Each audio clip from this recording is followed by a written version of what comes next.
programme d'assainissement.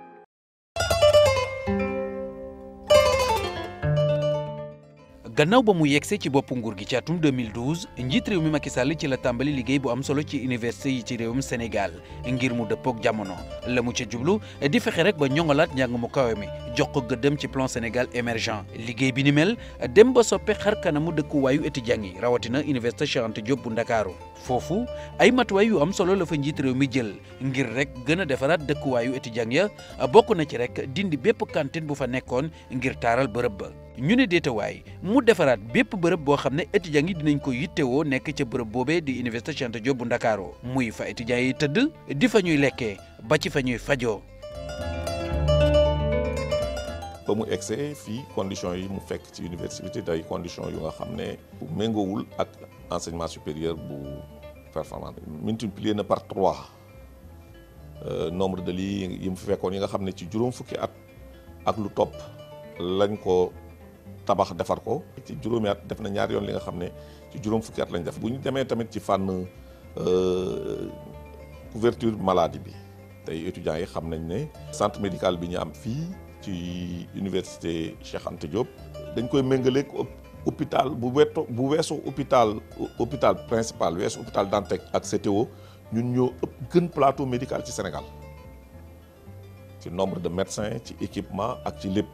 tey ku ñëw université gis nga ne restaurant universitaire bi ñuy wax argentin bu nga xam ne 87 lañ ko livré woon liñ ci def ci investissement rafetalaatul ko beesalaat ko mettre ko aux normes ba tey fi nga xam ne amuñu woon restaurant bu fonctionnel président Macky ci juróom-benn at fexe na ba ñu am restaurant universitaire bi nga xam ne moo gën a rëy moo gën a moderne ci àdduna bi nga xam ne mën na servir ba fukki junni ak juróom-benni ndab ci ñaari waxtu. tey ji nag boo duggee ci université Cheikh Anta Diop bu Ndakaaru di nga fa fekk lu toll ci fukk ak ñetti junney lal ak juróomi téeméer yu ñu tas ca Claudel école polytechnique campus social ak yeneen dëkkuwaayu étudiants yi nekk ca université Cheikh Anta Diop bu Ndakaaru te ci fàttali ci atum 2012 juróomi junney lal dong moo fa nekkoon étudiants yi di ca buuxante waaye tey jii lépp jeex na ndax yàlla ak Macky Sall juróomi pavillon ya fa nekkoon étudiants yi doon ci jàppandi lépp la daaneel ndax seen màggetaay daal di nag tàmbalee tabax ay pavillon yu yees yu mucc ayib ànd ak jamono te waxtu wi ñetti pavillon noppeegum na ba mu tàmbali waat yeneen yi te li mu fa nam ma def ëpp na juróomi pavillon di dem. Récemment président de la république jël na ay mesures yu jëm si wàccee ticket étudiants yi effectivement en tant que étudiant gëwuma ne nit mën nga ci ñàkk gis lu baax. tey suñu relation ak agent wu COUD yi permettre nañu ñu mën a taxaw ne la tey quel que soit problème bi nga am. di nga trouver interlocuteur quel que soit problème bi nga am boo ko posé tout de suite nañ la ci wax ne lii mën na am lii mënul am si dëgg. tey boo soxlaa génn jël air si benn jardin aménagé nañ ko tey boo notee ne benn endroit amul sécurité parce que lumière amu fa dès que nga koy signalé nañ la ko defaral boo notee ne saleté dafa am côté bii dès que nga koy signalé nañ la ko defaral donc mën nañu wax ne cadre de vie bi c'est abordable. Un climat social qui permet à l'étudiant de parler à son serviteur qui n'est rien d'autre que son administrateur. bërëbu fajukaay ba mu tabax fa R+2 ne nag bépp xeetu docteur rek ñoom ñooy fas yéene nekk ca boobee bërëb lépp nag ngir étudiants yi gën a mën a ànd ak wér gi yaram. Son Excellence monsieur Macky Sall def na lu bëri pour enseignants yi. def na lu bëri pour partis yi. plateforme lañ defoon dugal ko barke dem lañ tase ak ministre enseignement supérieur il a été d'accord sur tous les points de revendication. mu wal na rek disposition bi président am en tout cas pour mettre aussi bien étudiants yi que ñiy liggéey ci université muy professeur muy PATS les mettre dans de très bonnes conditions. Centre régional des œuvres sociales ak au niveau du pédagogique franchement mun naa ne ça a doublé la fi noonu boobu ba léegi bu ko triplé wul. certes nag nit ñi duñ ko seetlu parce que aussi fi ñu fekk enseignement supérieur dafa suufee ñu koy tiré mu ngi ñëw ndànk mais balaa muy gën a feeñ defe naa ñu dem ba à un certain niveau boo xamante ne ñu may ko second mandat rek mu yegg ca. won Sénégalais yi ne lii ma doon def ci enseignement supérieur finalité bii laa ci bëggoon. tey jii nag ci ayuk Macky Sall université yi nekk ci réewum Sénégal day doon nañ ay daara yoo xam ne ay royukaay lañu ndax seen melokaan juróomi junney lal ya fa daan nekk ba ñu amee indépendance ba ci atum 2012 léegi yokku na ba ci 22 junney lal ci dirub juróom-benni at. président def na dugal na ci juróomi at yi lu méngoog téeméeri milliards ak juróom fukk. cela veut dire que dootuñu sax comparer cité universitaire bi fi nekkoon avant ak bi fi nekk ak yi ni fi nekk tey di leen comparer sax dafa bokkatul parce que président moom taxawaayam dafa taxaw pour que enseignement supérieur bu Sénégal nekk enseignement supérieur démocratique. cela veut dire que kuy sénégalais boo amee bac rek mën a ñëw université jàng. kon ne ñi fi nekkoon doon jeete Sénégal ñoo continuer di ko jeete mën nañu dundaat téeméeri at te duñ ko am. li ñuy jàpp ci li président jël décision wàññi ci restaurant yi nga xam ne ñaar fukk ngay fay étudiant bi añ. ñaar fukk ngay fay nga reer fukki dërëm ngay fay nga dékki bu ñu jàppee ñeenti téeméer ak juróom fukk yi nga xam ne moom lay añ ak reer ak ndékki di joxe étudiant bi juróom fukk lañ ciy joxe xam nga loolu yombal la pour que étudiants yi añ beeg reer bi dootul nekk seen soxla. te nombre d' étudiants yi am bourse dafa gën a bëri mais quantité xaalis bi ñu doon li bi étudiant doon am dafa yokk ba ñaar ba ñett ci yenn aspects yi. critères yi ñu koy joxe.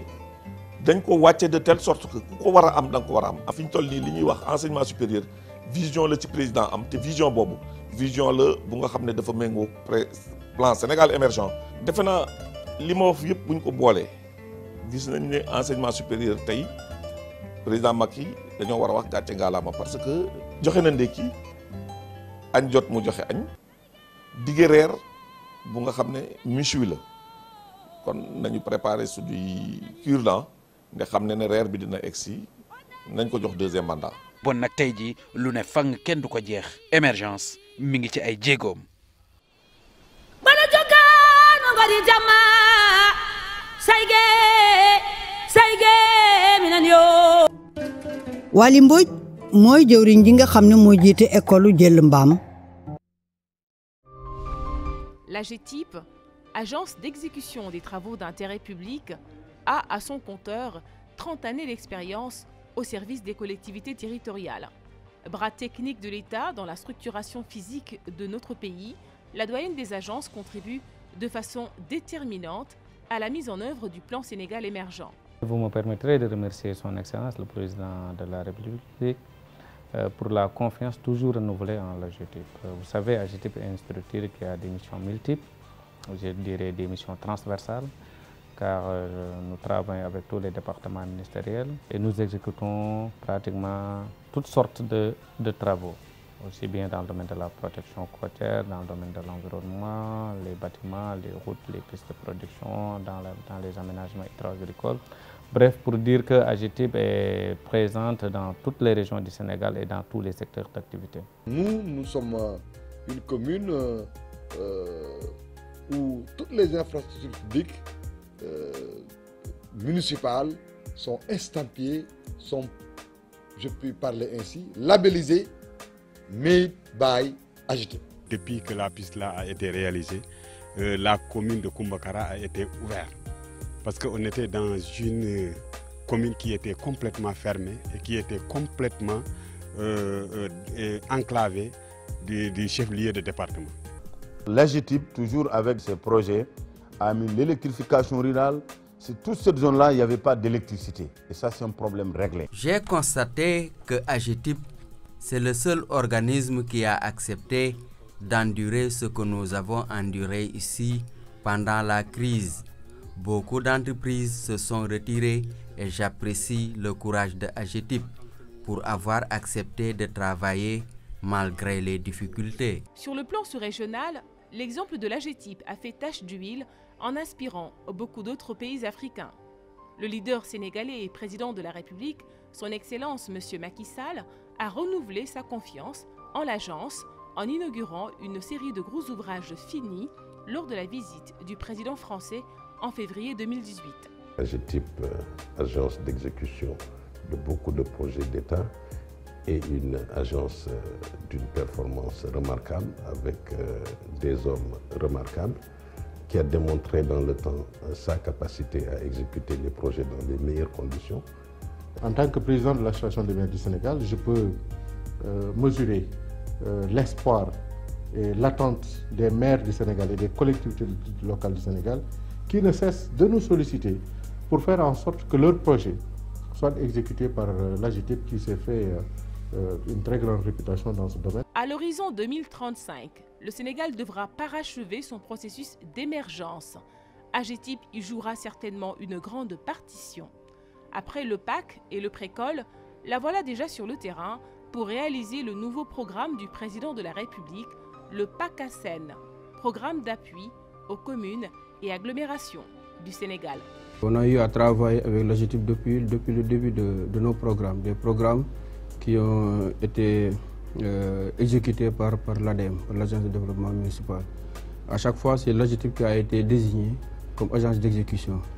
Et l'AGETIP a toujours accompli avec bonheur cette mission. Nous remercions M. le Président d'avoir choisi quand même un directeur général qui est conscient de ce que veut le Président, une fois, mais aussi qui est près des maires qui sont chargés quand même de développer ces genres de collectivités locales. C'est un bilan élogieux et je pourrais même dire que l'émergence n'est pas un slogan, mais c'est une réalité vécue par les populations.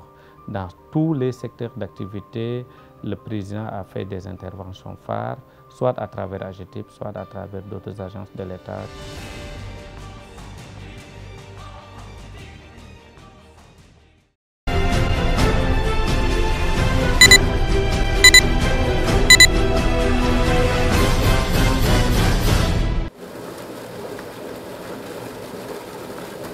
donte ndox mi ngi walangaan ci diwaanub dex gi suuf seet yaatu teewul ni